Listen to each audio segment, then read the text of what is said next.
Hello and welcome to AM Guitar with me, Anjay. Today we are going to look at 10 of my favourite drives.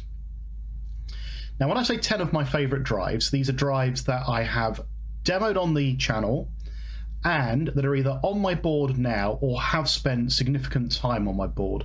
So not ones where I've demoed it and sent it back, not ones where it's gone on my board for a day and gone straight back to the shop or whatever it may be.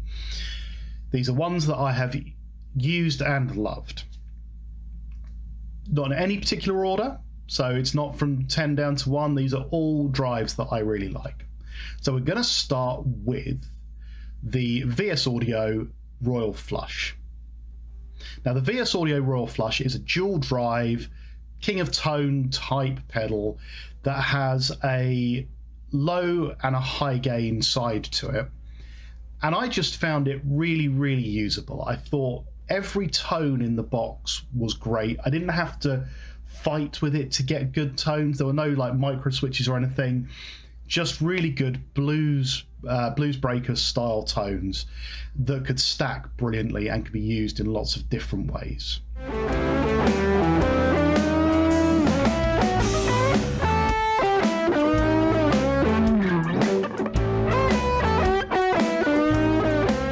Next on my list is the Janis LV Missneck.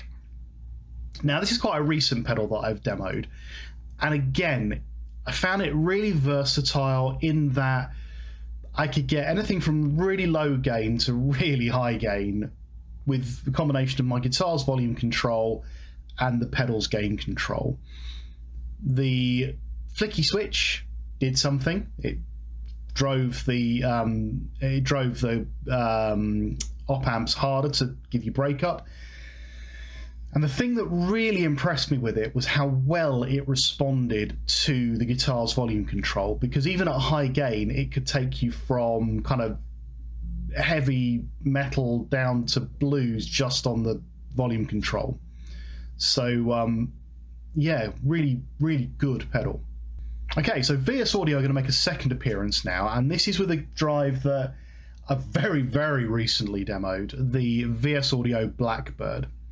This is the Fender in a box type pedal that is meant to emulate blackface and brownface era Fender amps, and it does it really well. And the reason I love this pedal is because I'm using it as kind of a low overdrive at the start of my signal chain, just to give kind of a nice grit to the overall tone before it starts hitting drives, other drives, and kind of modulation and that kind of stuff. And again, it's another pedal which is really easy to dial in a great tone. It doesn't have any bad sounds in it, I didn't think personally, no matter how you set the switches or the dials. Even if you got the tone all the way to the left or all the way to the right, it still had a sound in there that was usable, has a sound in there that's usable. So yeah, another great drive from VS Audio. Now, unusually, this one is a fuzz. Now, I don't use fuzz. I'm not good with fuzz. I want to love fuzz. I'm never any good with fuzz. But the Underflute Fuzzer has been a mainstay of mine now since I got it. I can't even think when, 2 years ago now. And whenever I want a fuzz tone, that's the pedal that I now pick up, because it's really easy to get nice drive tones all the way up to kind of spluttery fuzz, Jack White kind of sounds out of it, just with the 3 controls on there. And it doesn't suffer from what a lot of fuzzes suffer from, which is low output volume. There's plenty of volume on tap.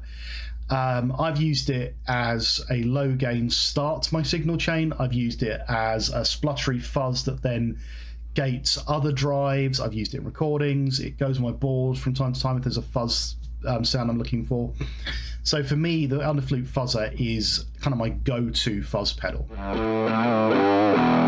So that's fuzz and volume at full.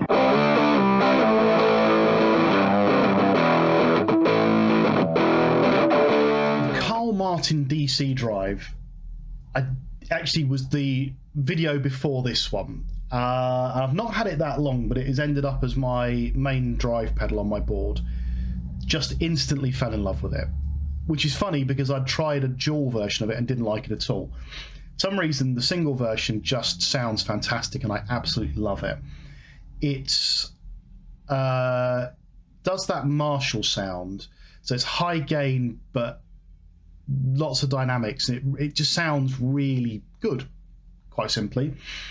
The flicky switch does stuff, takes you from kind of a it just changes the EQ a little bit. So the fat one I prefer, but the regular is also incredibly usable. And again, the tone control is usable throughout most of its sweep, and there's plenty of output volume. So a great drive pedal that I keep looking over at my board on the floor over there that's just sat there looking at me wanting to be played.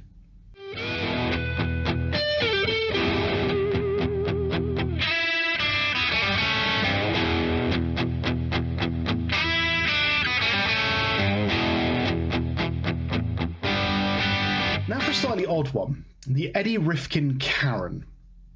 Now, this is a strange drive because many people think it's just a meme, but it's not. It's a really good drive, and it's good for a number of reasons. The first one is it's good as a tone shaping pedal because it has an active bass and treble EQ. And if you turn the gain down on it, you can use it as a kind of a nice starting point for your signal.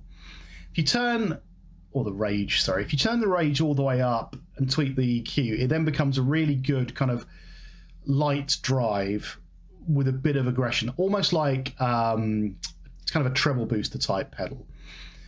Now I've actually modded mine to include a bias control as well, because the bias control essentially allows you to take it from that kind of range master tone all the way up to a nasty fuzz as well. And again, it's got a flicky switch that does something. So the Karen, as much as it may look like a jokey drive, is a serious bit of kit that does come on and off my board quite regularly if I want to just start the signal chain a bit differently.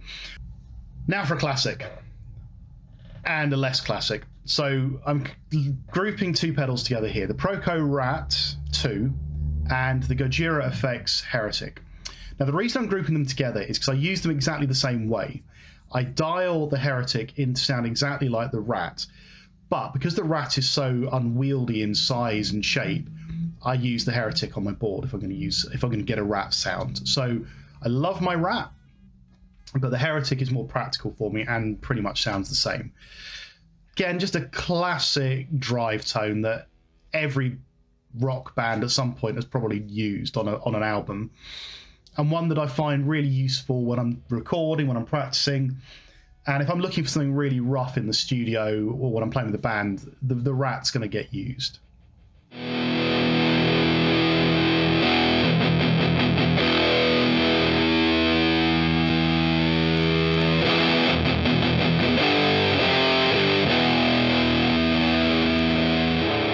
First of three proper overdrives. They're not kind of heavier drives. They're not hybrids. They're just three drives to finish off the list. Now the first one, and I have to say this is one of my favorite pedals ever, is the Noble's ODR 1 with bass cut. It is a transparent overdrive that doesn't give you the mid hump of a tube screamer, but it gives you an EQ that is the most usable EQ I've tried on a drive. It's just, you can just sweep it from all the way to the left, all the way to the right, and find tones that are constantly usable throughout. It has a fantastic level of drive, pushing it into a distortion almost. And with the bass cut, it sits beautifully in a mix. Without the bass cut, it's great in your bedroom, but as soon as you start using it in a band, hitting the bass cut just means that it stands out and gives room to the bass guitar.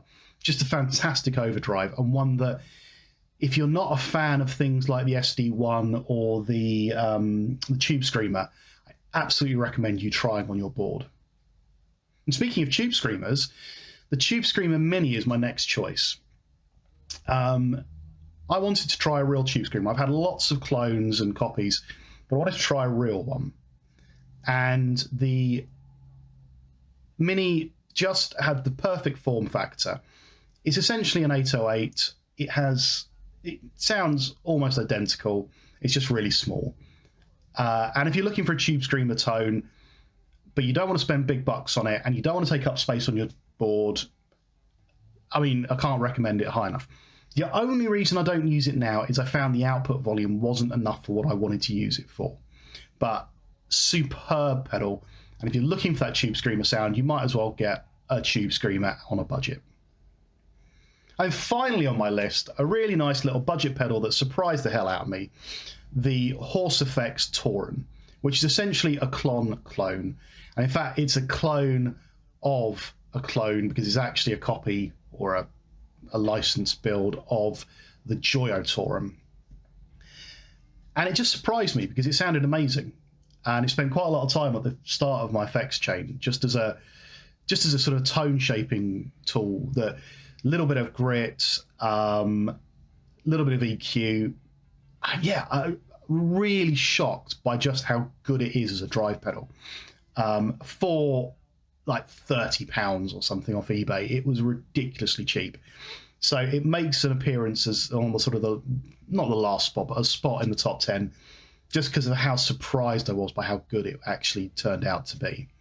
So if you're looking for drive tones on a budget and you're not looking for that tube screamer thing and the ODR one's a bit too expensive and you want maybe that clonny sound, absolutely try it out, because it nails the tone you're looking for in your head. It doesn't sound like a real clon, A/B testing, I wouldn't imagine, but it's enough for most people. And at that price, you can't go wrong, really. All the way on.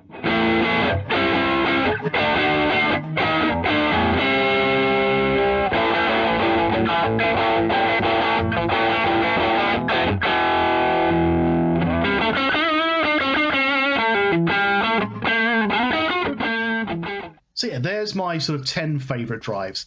There are some drives that didn't make the cut that I like, but either didn't stay on my board or I haven't demoed. So for instance, the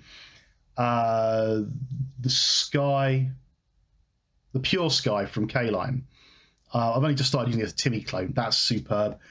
The Boss Metal Zone Wazza was a pedal that surprised me because I could use it for blues as much as heavy metal. So that was a really odd pedal to surprise me. They're kind of the two that stand out in my mind as ones that didn't quite make the cut. I'm sure there are others. What I'd love to hear from you is what your top drive pedals are and why they're your top drive pedals. What is it that makes them stay on your board, makes them kind of ones you regret selling? So other ones that didn't quite make the cut, that I didn't make the cut because I got rid of them and regretted it and I'm just too ashamed to say it. The Thorpe Gunshot, superb Marshall in a box that I sold and regret selling. The Redbeard Red Mist 4. Such a high gain pedal, but in my rig made way too much noise. I sold it and I regret it because of how good it was. So again, another one which could have made the cut had I kept it. But I have to be honest here, there are things I didn't keep or sold on or whatever and bought and sold fairly quickly. Plumes, the EQ, the Earthquaker Devices Plumes, bought it and got rid of it the same day almost. I just didn't get on with it at all. So there are pedals that just didn't make the cut at all. Anyway, tell me about your favourite ones. Let me know in the comments and I will speak to you again really soon. Cheers.